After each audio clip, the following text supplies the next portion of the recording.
This is the story of a man who achieved something unimaginable. At the beginning of the movie, we are introduced to Andy Dufresne, a prominent banker. He is accused of murdering his wife and her lover and is sentenced to life imprisonment. Following his sentence, he is sent to a prison known as Shawshank Redemption, a facility from which no inmate has ever escaped. This prison houses inmates who have spent their entire lives there. When they first arrived, the outside world was completely different, and now it has entirely changed.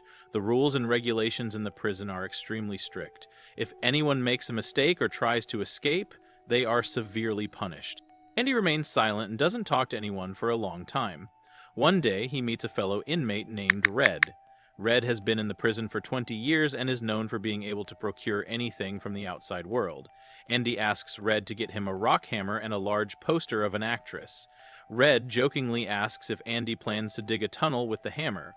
Andy responds that once the hammer arrives, Red will understand. Red warns Andy about 3 inmates who have bad intentions toward him. Andy says he will let them know that he isn't interested, but Red informs him that it won't make any difference. Despite this, Red manages to get Andy the rock hammer. When Red sees it, he thinks to himself that it would take 600 years to dig a tunnel with it. In reality, Andy has a hobby of sculpting stones, which is why he wanted the hammer. The hammer is delivered to Andy. A few days later, the 3 inmates who have been eyeing Andy corner him and physically abuse him. This abuse continues for the next 2 years, but Andy never complains to anyone. His body is covered with scars, and there's a strange silence on his face. One day, a group of inmates, including Andy and Red, is selected to repair the prison roof. Their supervisor, Hadley, casually mentions to his colleagues that his brother has left him $30,000. However, he laments that most of it will go to taxes. Andy overhears this and approaches Hadley, asking if he trusts his wife. Hadley, enraged, grabs Andy and takes him to the edge of the roof. Before Hadley can harm him, Andy explains that the government has a provision that allows a person to gift up to $60,000 to their spouse tax-free. Andy offers to help Hadley with this paperwork for free in exchange for 3 beers each for his fellow inmates. Hadley agrees. The next day, we see Andy's fellow inmates enjoying beers on the roof, indicating that Andy successfully helped Hadley. A few days later, the prison screens a movie for all the inmates. Andy steps out of the screening room, but the 3 men who had been tormenting him drag him into the projection room. They attempt to assault him again, but this time Andy fights back and attacks their leader. In retaliation, the group beats Andy so badly that he ends up hospitalized for a month. The leader is punished with a week in solitary confinement. When the leader returns to his cell, he is severely beaten by the officer whose taxes Andy helped save, leaving him permanently disabled. A few days later, the prison warden visits Andy's cell under the guise of a search. The warden has heard about how Andy helped save the officer's taxes and wants to meet him. The warden takes a Bible from Andy's hand, noting that he too finds peace in it. Inside Andy's cell, there are many photos of actresses, including a large poster of one. The warden doesn't find the rock hammer Andy had procured earlier and leaves, returning moments later to give Andy back the Bible, commenting, "Salvation lies within." Impressed by Andy, the warden appoints him as the assistant librarian. The library is managed by an elderly man who has been in charge for many years, and Andy now works under him. Andy also begins helping other officers with their tax filings. Over the years, Andy's workload increases, and he requests an assistant. He chooses his closest friend, Red, for the role. Time passes, and one day, the elderly librarian, who has worked in the library for decades, holds a knife to another man's throat. The government has pardoned his sentence, but he doesn't want to leave the prison. After 50 years, the prison has become his world. He feels that this is the real world, and if he murders someone, his sentence will be extended and he'll remain in the same prison. But after Andy explains, the old librarian lets go of the man. After being released from prison, the old man Brooks finds the outside world very strange. The pace of life outside has increased drastically over the past 50 years.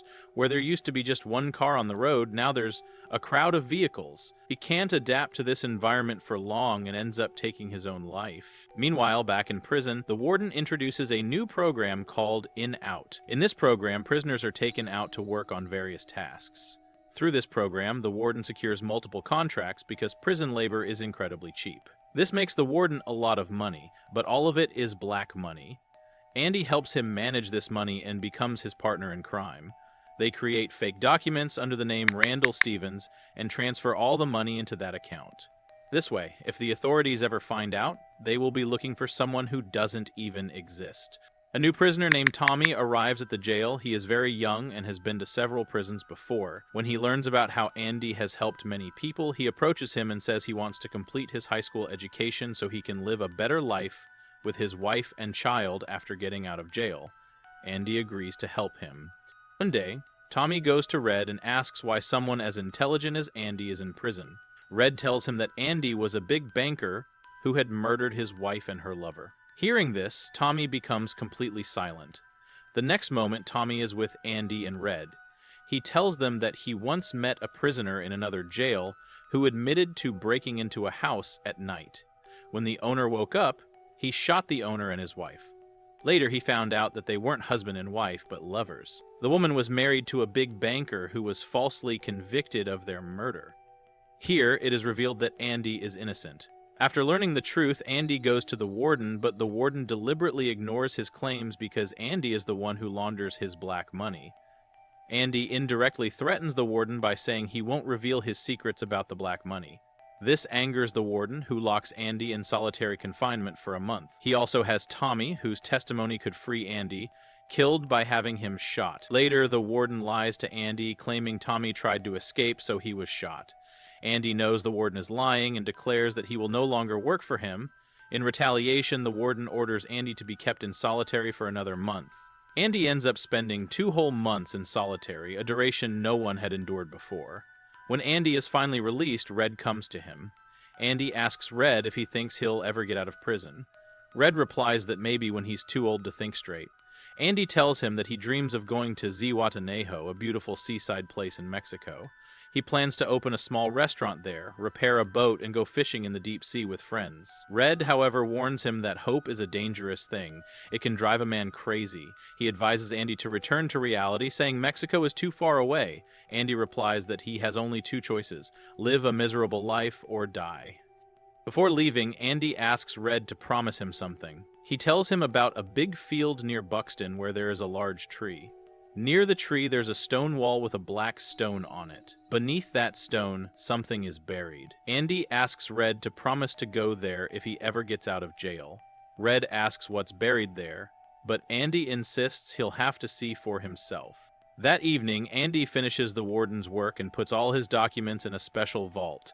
Afterward, the warden hands Andy his clothes, asking him to press them and polish his shoes until they shine like a mirror. Later, Andy returns to his cell. That night, Red grows anxious, fearing that Andy might take his own life. The next morning, when the cell doors open, Andy doesn't come out. When the guards reach his cell, they are completely stunned. On the other side, we see the warden as he opens a box to take out his shoes, but instead finds Andy's shoes inside. At that moment, an alarm goes off, the same alarm that rings when a prisoner escapes from the jail. The warden rushes to Andy's cell and calls Red there as well. The warden angrily asks Red where Andy is, to which Red responds, "How would I know?" Furious, the warden shouts, "Was it a ghost who disappeared overnight, leaving behind this rock and this torn poster?" He starts throwing the rocks in anger, one of which hits the poster on the wall. The rock tears through the poster and reveals a tunnel behind it. Everyone is amazed because the wall was incredibly strong, and digging a tunnel through it without proper machinery seemed impossible. Yet, Andy had managed to escape. The guards follow the tunnel to where Andy exited the prison. There, they find Andy's old clothes, a bar of soap, a comb, and the small rock hammer that Andy had once requested from Red. This was the same tiny hammer Andy had been using for the past 20 years to carve the tunnel in his cell wall. Andy used to discreetly scatter the debris from the tunnel into the prison yard by carrying it in his pockets. On the last day, when Andy had worked on the warden's paperwork, he secretly took all the documents related to the warden's black money and placed them in his possession. He also left his Bible in the warden's safe. Unbeknownst to the warden, Andy wore the warden's clothes, which had been given to him for ironing, under his own clothing. He also wore the warden's polished shoes. When the lights went out that night, Andy used the tunnel to escape.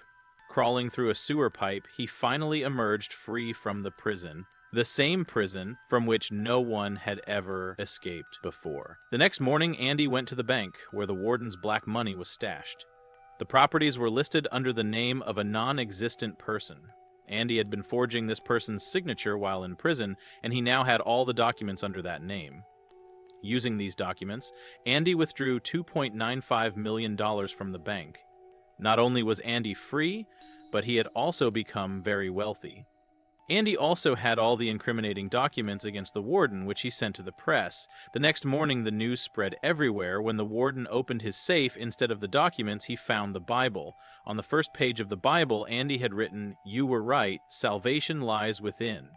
As the warden flipped through the pages, he found a carving of the rock hammer. Andy had hollowed out the Bible to hide the hammer. This was the same Bible that the warden had once returned to Andy, unknowingly holding the very tool of his escape. With the truth exposed, the police arrived to arrest the warden. However, before they could, the warden shot himself. Sometime later, Red's sentence is also pardoned, and he gets a job outside.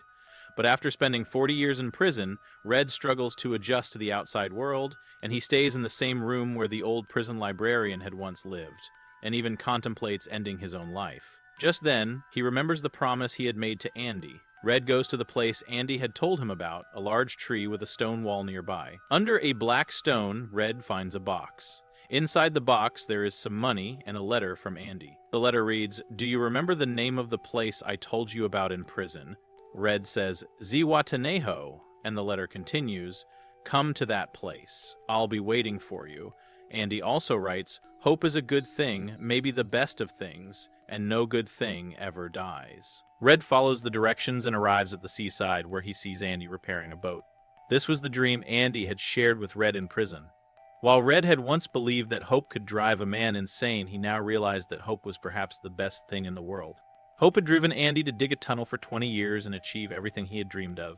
This is why we should never give up hope, because hope keeps the world alive. And with that, the movie ends. Which movie story would you like to hear next? Let me know in the comments below. If you enjoyed this video, make sure to like it and subscribe to our channel for more such videos.